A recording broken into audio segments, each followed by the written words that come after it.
I mean, I hadn't watched it until a few days ago, since it aired. So did I. Yeah, you saw it. What a great show. I was LOLing for real. Yeah.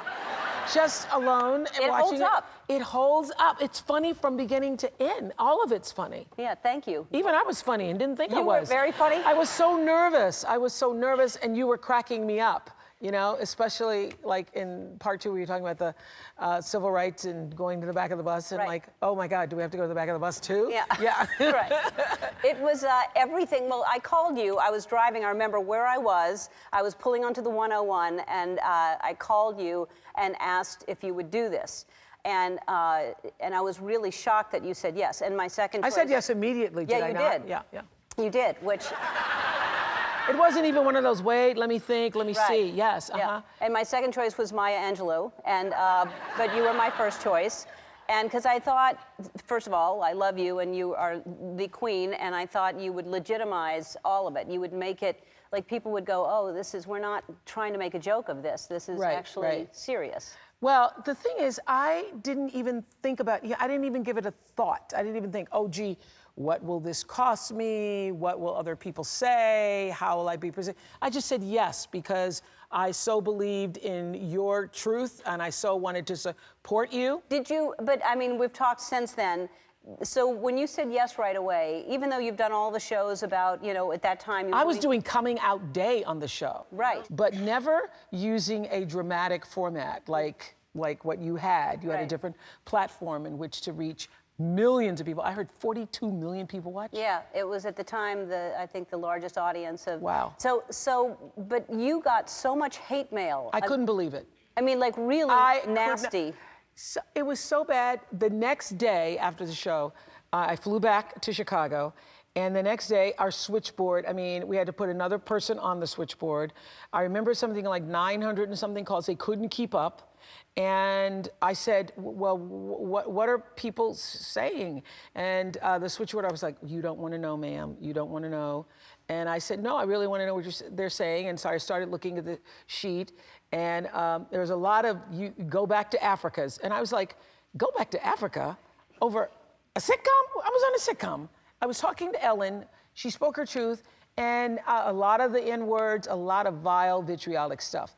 And, I just, I've been thinking about it, knowing I was going to come on the show.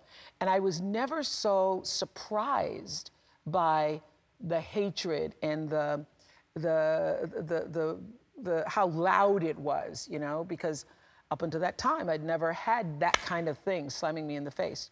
And what I thought was, oh, gee, I misread that everybody was like us, that they were open-minded and that they were receptive and that, wanted people just to be who they are. So it taught me a lot, actually. It really did. Yeah, it was surprising how many people I upset, because my whole thing, and I've said this before, that I was a comedian, I was funny, and I just also happened to be gay, and I just got tired of hiding it, and I thought, well, nothing's gonna change. I'm still funny, I'm still the same person, they're just now gonna know, and plus I assumed that people did know. I didn't think it was gonna be that much of a shock. And so it really made... just 20 years ago, nobody was actually saying it. Right. So I don't even think it was a shock. It was like, that woman that was, the clip that you ran earlier in my show, like, well, you don't have to tell anybody. 20 years ago, people kept things to themselves. Yeah. They were quiet. You hid the fact that your husband had an affair. You didn't mention it. You were pretending to be who you weren't in a way that we no longer find acceptable in our culture. Well, and you are responsible for so much of that changing. Well, you were the bravest woman ever. I'm happy that I found that in me. Thank you. When you think about the kind of courage it took, and I know I did a full-on interview with you, but now with time and perspective, just watching the other day for the first time since we did it, I was thinking, well, if I got that kind of hate mail and vitriol, what must you have gotten, and what must that have done to your spirit at the time? Yeah, well, I had a lot of death threats, a lot. and and there was a bomb scare when we shot. But it was, yeah, it was tough. It was.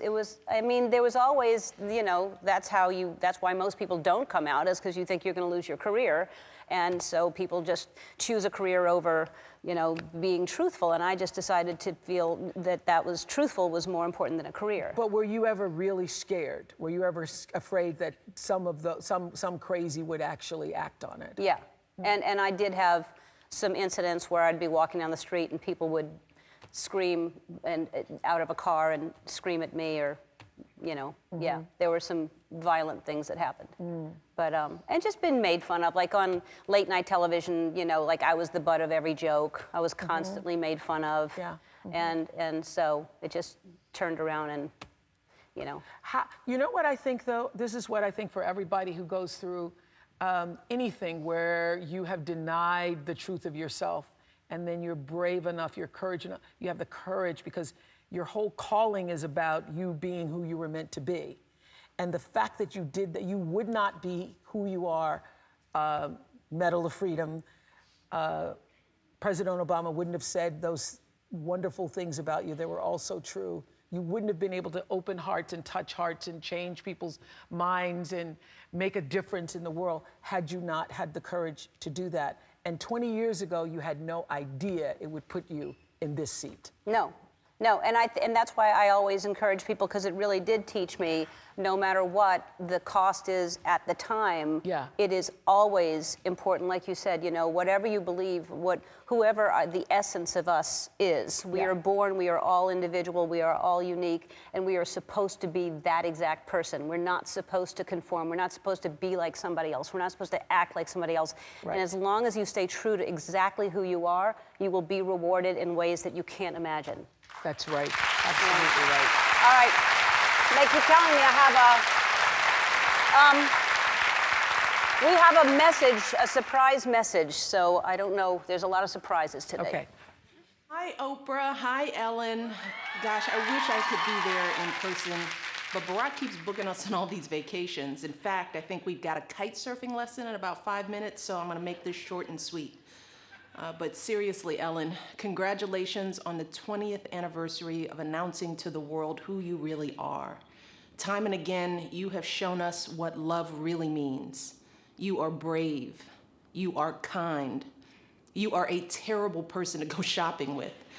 And I absolutely adore you. Congratulations again. Love you much. I love you too, Michelle. We'll be right back.